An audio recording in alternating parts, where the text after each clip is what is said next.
Hey guys, welcome to the first episode ever of my podcast. If you're listening on Spotify, then well, you can only hear our voices. I'm here with Joe today, who's the national ICN Physique winner pro.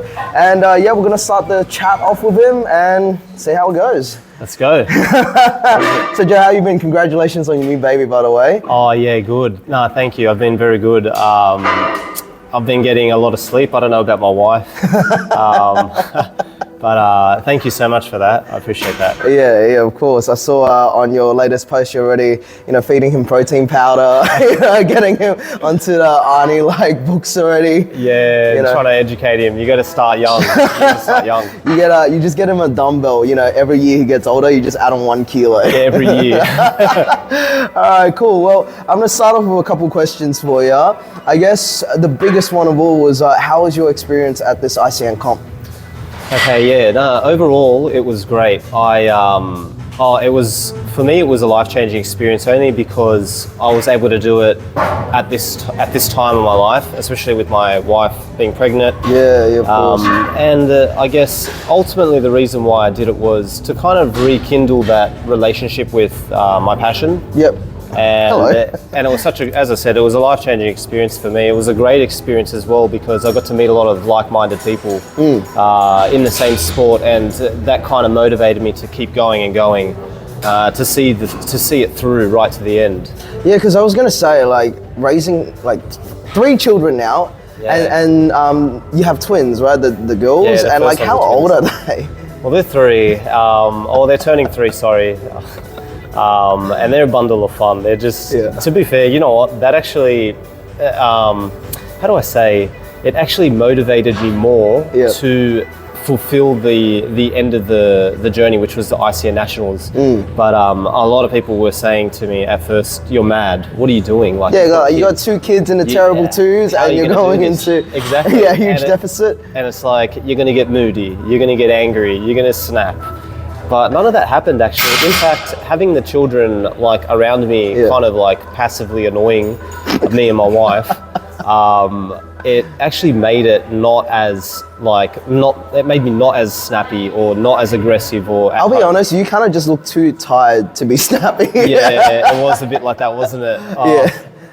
It's funny, but overall, but I think they gave me a bit more purpose, or they topped. They gave me the topping of the purpose, but overall, the idea was to really get in touch with my my passion for bodybuilding, because I've been trying different things. I tried boxing, then I tried powerlifting, and I did that for a while, and I kind of liked it. And then I figured, you know what, maybe this isn't what I actually like. Let's try bodybuilding again. And then I started dieting again. I kind of liked how I felt. I liked how I looked. And then actually people just kept saying, people influenced me. They said, why don't you do a comp? Yeah. So I'm like, all right. I think Darren had a lot to do with that. Yeah, Darren, shout out to Darren. Darren from the gym. Yeah, he did. And not even that, but my coach or my previous coach re-engaged with me and said, why don't you do a comp? Yes. Let's go through it. And the non-negotiable for that was, look, if I start getting snappy at home and it affects my work and life, I'm not going to continue. Yeah. And he's like, all right, fair enough. And mate, I saw it through. Maybe till last week I was starting to it was getting a little bit harder. Yeah. But overall, the whole experience was I didn't get moody, didn't get diet fatigue. How many calories were you on during your last week? Yeah, that's a good one. I think the peak got down to about 1,600, 1,800. Yeah. There were days where it was 120 grams of carbs, and I'm like right now currently, one of my meals is 120 grams of carbs. So I'm like, that's good. That's really good. Did you just have to fill yourself with a lot of fiber and vegetables to kind of make up for it, or could you not have too much fiber because it ended up bloating you? Because I know in powerlifting sports, right? If you have too much fiber, it can have the opposite effect to where you end up putting on weight. Yes. And it's not actual weight, but water weight. You just need to shit it out. Fiber distends the gut as well, fills the gut up. And that's not good for your kind of bodybuilding. But it is good, I guess at that point of prep, your brain is playing Tetris with how many calories can fit into the rest of the day. And then you're trying to think of foods from like something that inspired you on social media, like a zucchini spaghetti. Actually, that actually got me through. Zucchini has so much so much volume per grams of carbs. Yeah. So I was making zucchini spaghetti. I had a bit of bolognese sauce at home, which is just carbs. Did you find you had to like stop looking at all this like food porn on Instagram and stuff? Badly. Yeah. Oh, you know what? It's so interesting because throughout the whole prep, maybe until the last week, I distanced myself away from the relationship with food.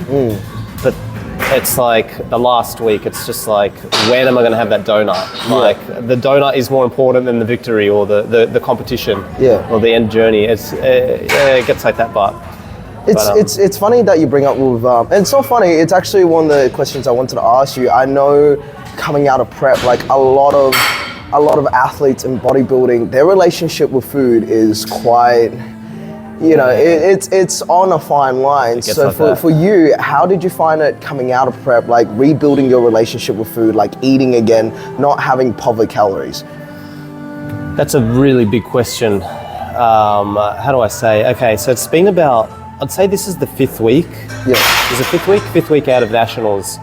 The last 4 weeks was just like completely food focused. So yeah, the relationship with food was just horrendous. Like I don't know how, I think it was maybe the celebratorial or the celebration of winning. I binged on pizza, Nutellas, and as you would, you probably eat everything. You were restricting yourself from not eating for so long, Exactly, and I feel like I may have eaten as many calories as like my whole deficit. I would have just made up for it on that one day. But then that particular day, I think, changed my relationship with food, and then I kept going, and I'd eat until like I'm sick. And a lot of athletes, this is what happens to a lot of athletes after a bodybuilding contest when they're in a severe deficit.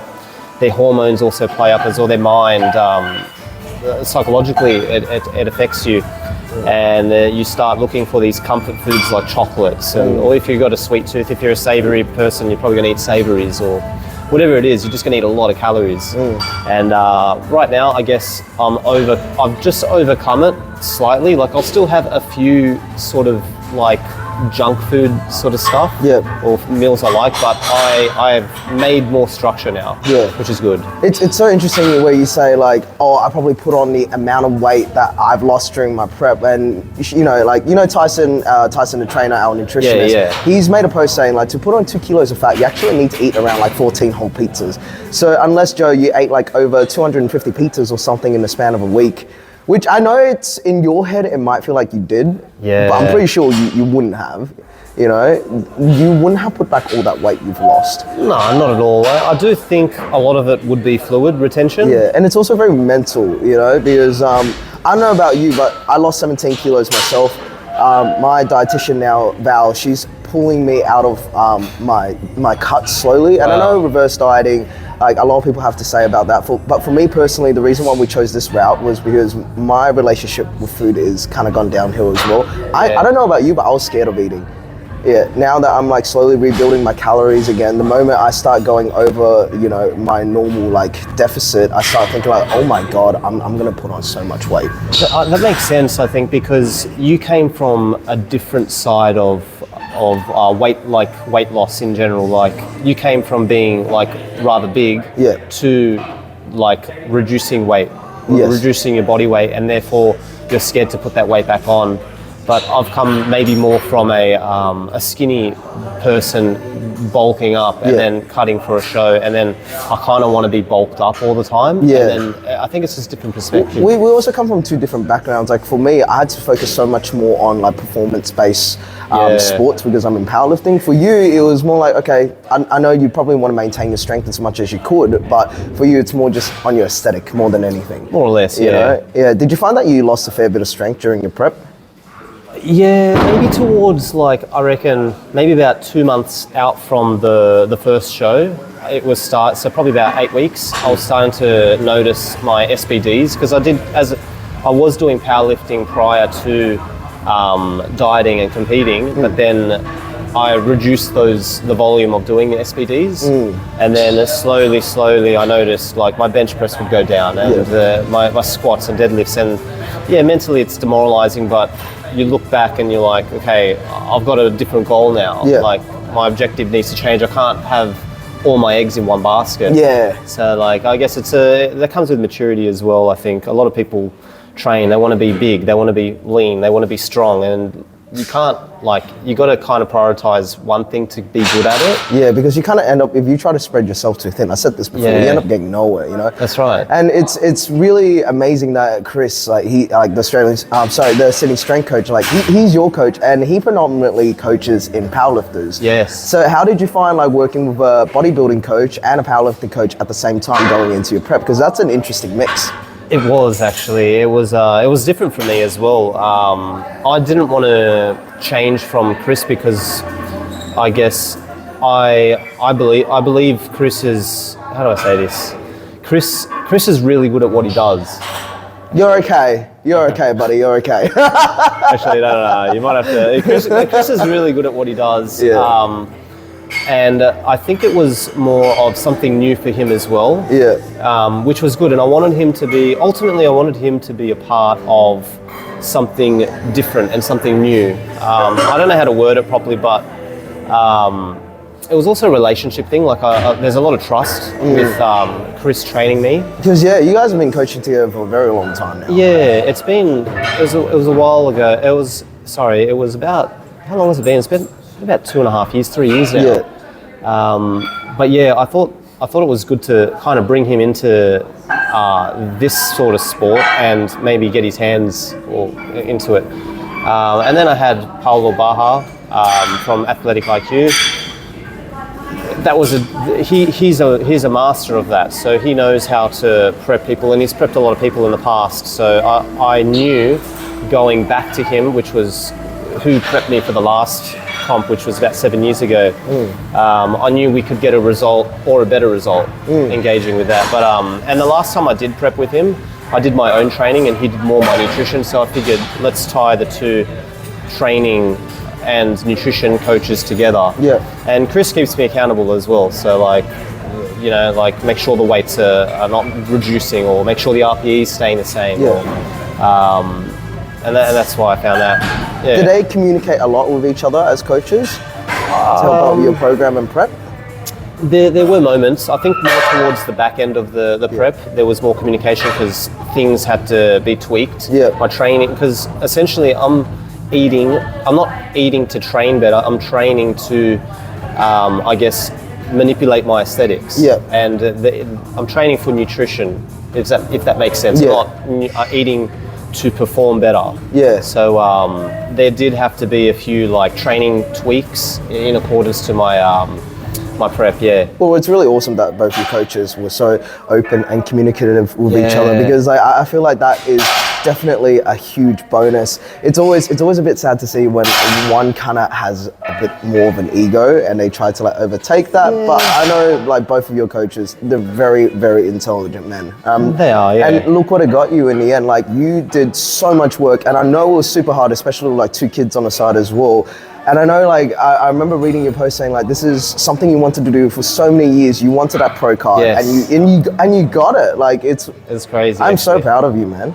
No, I appreciate that, and I really do actually. All these words of inspiration that also influenced me to keep going. Because as I said before, like I was getting a lot of knockback from, especially people I knew in the past, or I knew for a very long time. They'd say, "What are you doing, Joe? Like, just stick to your 9 to 5. Don't do these things. Just, you got kids, you got this, you got that." And it's like, well, this has been simmering for like the last 7 years. It's kind of unfinished business for you, isn't it? It was, because actually, a lot of people don't know this, but the last time I competed, I came second and in the nationals, and it was something that really just infuriated me, because obviously bodybuilding's subjective. I assumed I was going to win, and I came there thinking I'm going to win, and then I came second, and I was like, damn it, like I need to come back at least one time in my life and do this. And then kids came and more life stresses and obligations, but it still was there in the back of my mind. I wanted to come back. and win a pro card in either. It was actually I wanted to win the pro card in bodybuilding. And it was funny, I actually came second in the bodybuilding at the Nationals, but then I did Classic Physique the following day. And the whole lead up to the Classic Physique competition was, I didn't really take it too serious because ultimately I was a bodybuilder. But my coach said, look, your body is actually situated or better aesthetically for Classic Physique. Why don't you do Classic Physique and just give it a go? Practice the new poses, practice.